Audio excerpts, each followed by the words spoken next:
በስነ ምግባር የታነጸ የሰው ኃይል ለማፍራት በትኩረት እየተሰራ መሆኑ ተገለጸ። የአዲስ አበባ ከተማ የመሬት ይዞታ ምዝገባና መረጃ ኤጀንሲ የአዳዲስ ሰራተኞች የአቅም ግንባታ ስልጠና መስጠት ተጀምሯል።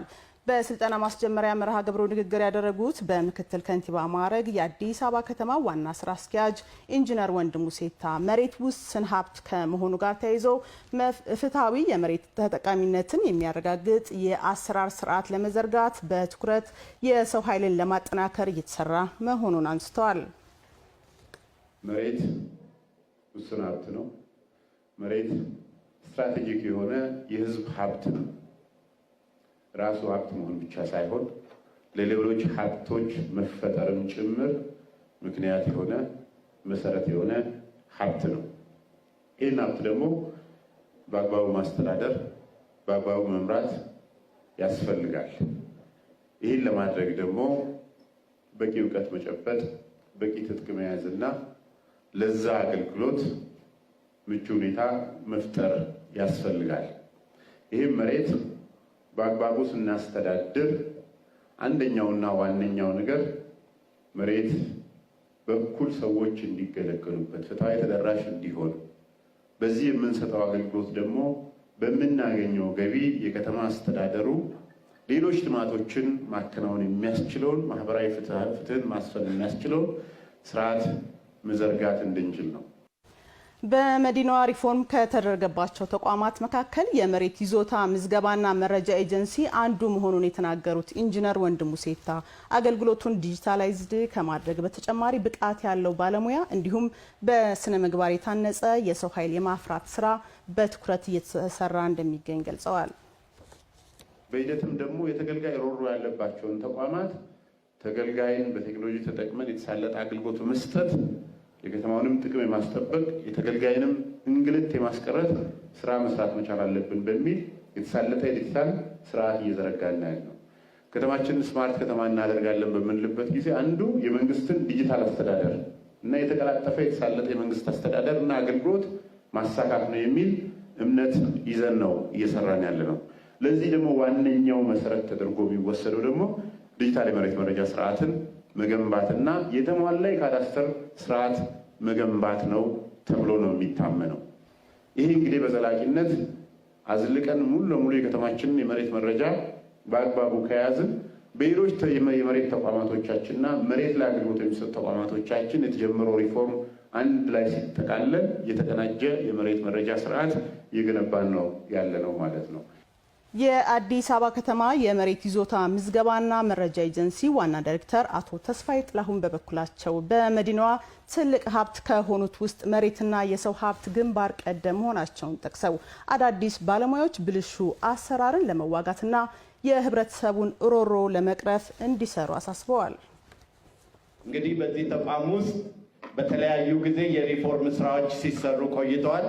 እነዚህ ሲሰሩ የነበሩ የሪፎርም ስራዎች ውጤታማ የሆኑም ውጤታማ ሳይሆኑም የቆዩ አሉ ማለት ነው።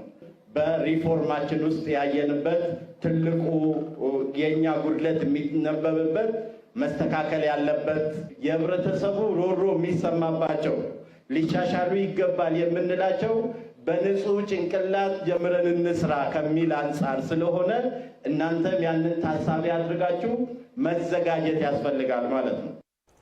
የአዳዲስ ተቀጣሪ ሰራተኞችም የሚሰጠው ስልጠና ለተከታታይ 10 ቀናት የሚዘልቅ መሆኑ ተገልጿል።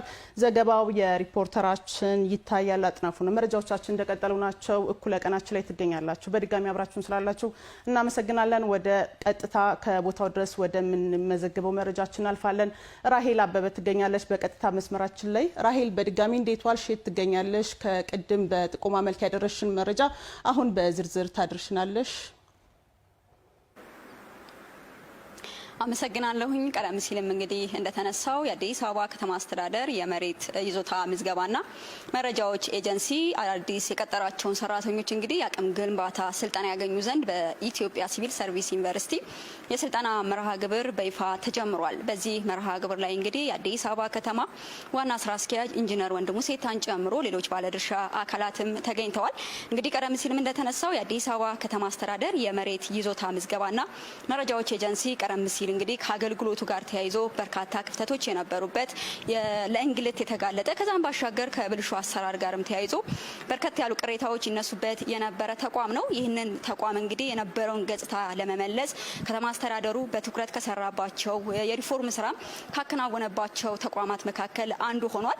በዚህ ተቋም ላይ እንግዲህ አገልግሎቱን ከማዘመን ጀምሮ ዲጂታል ስርዓትን የመዘርጋት መርሃ ግብሮችም ተከናውኗል። በዚህ የዲጂታል ስርዓትን የመዘርጋትና አገልግሎቱን የማዘመን ስራ የተወሰኑ ለውጦች ቢመጡም ደግሞ ከዛም ባሻገር አሁንም ያልተፈቱ በርከት ያሉ ሁነቶች መኖራቸው የተነሳ ሲሆን ይህንን ደግሞ በዘላቂነት ለመፍታት ያስችል ዘንድ እንግዲህ አሁንም አዳዲስ ስራዎች እየተከናወኑ ነው የሚገኘው። ከነዚህ መካከል ደግሞ አዳዲስ ሰራተኞችን በመቅጠር እነዚህንም በእውቀትና በክህሎት በማሰልጠን እንግዲህ ትክክለኛ የሆነ ፍትሃዊ የአገልግሎት ተደራሽነትን ለማሳለጥ ተደርጎ የተከናወነ ነው። ከዚህ ጋር ተያይዞ እንግዲህ በዛሬው ዕለት እንግዲህ የአቅም ግንባታ ስልጠና እየወሰዱ የሚገኙ አዳዲስ ሰራተኞች ከተለያዩ የሀገሪቱ ክፍል በኦንላይን ፈተናዎችን ወስደው ከፍተኛ ውጤት አምጥተው እንግዲህ ይህንን ስራ ለመጀመር የተነሱ ሰራተኞች ናቸው። እነዚህ ሰራተኞች ቀደም ሲልም እንዳተነሳሁት ከተለያዩ የሀገሪቱ ክፍሎች የመጡ ከመሆናቸው ጋር ተያይዞ ደግሞ አቅማቸው መገንባት የሚያስችል በተለይ የተቋሙን የአሰራር ስርዓት ለማስረጽ ከዛም ባሻገር እንግዲህ ዲጂታል ስርዓቱንም የተላመዱ የሆኑ ዘንድ እንግዲህ በቅርብ ጊዜ ከተመረቁ ዩኒቨርሲቲዎችም የተወሰዱ ናቸው። በአጠቃላይ ይህ አቅም ግንባታ ስልጠና ስለ ተቋሙ ጠቅለል ያለ መረጃ በተለይ ምንድነው አገልግሎት መስጠት ያለባቸው፣ እንዴት ነው በፍትሃዊነት፣ በግልጸኝነት፣ በመረጃ ትክክለኝነት ማህበረሰቡን ማገልገል የሚቻለው የሚሉ ሁነቶች ላይ እንግዲህ ለተከታታይ 10 ቀናት ስልጠናው የሚሰጥ ነው የሚሆነው። ቀደም ሲልም እንደተነሳው መሬት እንግዲህ ውስን ሀብት ነው። ሁሉንም ተጠቃሚ ሊያደርግ በሚችል መልኩ ፍትሃዊነትን ሊያረጋግጥ በሚችል መልኩ ዲጂታል ስርዓቶችን ከመዘርጋት ባሻገር ደግሞ በስነ ምግባር የታነጹ ጥሩ ስብዕና ያላቸው ሰራተኞችን ማፍራት ቁልፍ ተግባር ከመሆኑ ጋርም ተያይዞ ነው ከተለያዩ የሀገሪቱ ክፍሎች እንግዲህ ወደዚህ ስራዎችን እንዲሰሩ የመጡት። እነዚህ ሰራተኞች ደግሞ አቅማቸውን ክህሎታቸውን በደንብ ያጎሉ ዘንድ በስነ ምግባር የሚታነጹ ዘንድ በዛሬው ዕለት እንግዲህ ለተከታታይ 10 ቀናት የሚሰጥ ስልጠና ይፋ ሆኗል። ከዚህ ጋር ተያይዞ በተለይ እነዚህ ሰራተኞች ከተለያዩ አካባቢ የመጡ ከመሆናቸው ባሻገር አሁን የሚመደቡባቸው የስራ ክፍሎች ደግሞ ከዚህ በፊት በህብረተሰቡ ቅሬታ ይነሳባቸው የነበሩ ለአገልግሎቱ እንግልት የተዳረጉ ለብልሹ አሰራር የተጋለጡ ስፍራዎች ላይ እነዚህን አዳዲስ ሰራተኞች በመመደብ በተለይ የቅርብ ጊዜም ከመሆናቸው ጋር ተያይዞ ከቴክኖሎጂ ጋርም የተላመዱ ከመሆናቸው ጋር ተያይዞ እንግዲህ በግልጸኝነትና በትክክለኝነት እንዲያገለግሉ አላማ አድርጎ የሰለጠኑ መሆናቸውም ነው የተነሳው። እንግዲህ እነዚህ ሰልጣኞች ለተከታታይ 10 ቀናት ከሰለጠኑ በኋላ በተለያዩ አካባቢዎች ተመድበው የሚሰሩ ሲሆን ከዚህ እነዚህ አዲስ ኃይል ከመሆናቸው ጋርም ተያይዞ እንግዲህ በስነ ምግባር ታንጸው ለማህበረሰቡ አገልግሎት ይሰጣሉ ተብሎም ይጠበቃል። በአጠቃላይ እዚህ ያለው መረጃ ይህን ይመስላል። ራሄል እናመሰግናለን። መልካም ቀን ይሁንልሽ።